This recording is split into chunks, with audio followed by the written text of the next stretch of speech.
ইয়াসিন দা, হ্যাঁ দাদা, খুব বড় সমস্যায় পড়ে গেছি। কিরকম দাদা? বাড়িতে অনেক লোক, গাড়ি কেনার শখ আছে, কিন্তু গাড়িতে তো মাত্র 4টি সিট। বড় সিট, অনেক সিট থাকবে এরকম গাড়ি কোথায় আছে? তো কার প্যালেসে আছে। আরে ইয়াসিনদার, কার প্যালেস থাকতে আপনাদের চিন্তা কিসে? আপনার পছন্দ, আমার পছন্দ এবং সবাই পছন্দ। এটা দেখুন, মারুতি ব্র্যান্ডের মারুতি ইকো গাড়ি আছে, 2022-এর লাস্টের দিকের গাড়ি, মানে আপনি 23ই ধরুন, 23-এর গাড়ি আছে, এসি মডেল আছে। এমনকি গাড়িটা আপনার 5 সিটার গাড়ি, ডেকোরেশন করে 7 সিটার করা আছে, কিন্তু এমনকি এলপিজি পর্যন্ত লাগানো আছে গাড়িটাতে। আর গাড়ির ভিতরটা আপনি একটু দেখে নিন, গাড়িটা বলছি দেখে নিন।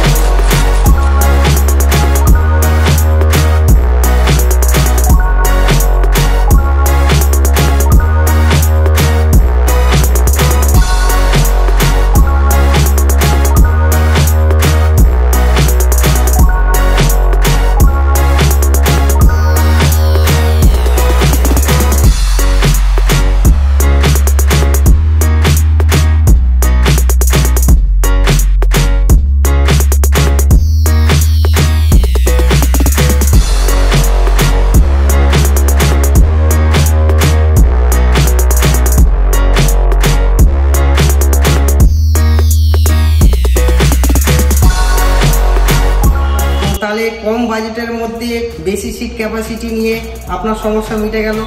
তার জন্য অবশ্যই আসতে হবে 10 ভাড়া কার প্যালেসে, আর ডিসপ্লে দেওয়া নম্বরে অবশ্যই যোগাযোগ করতে হবে।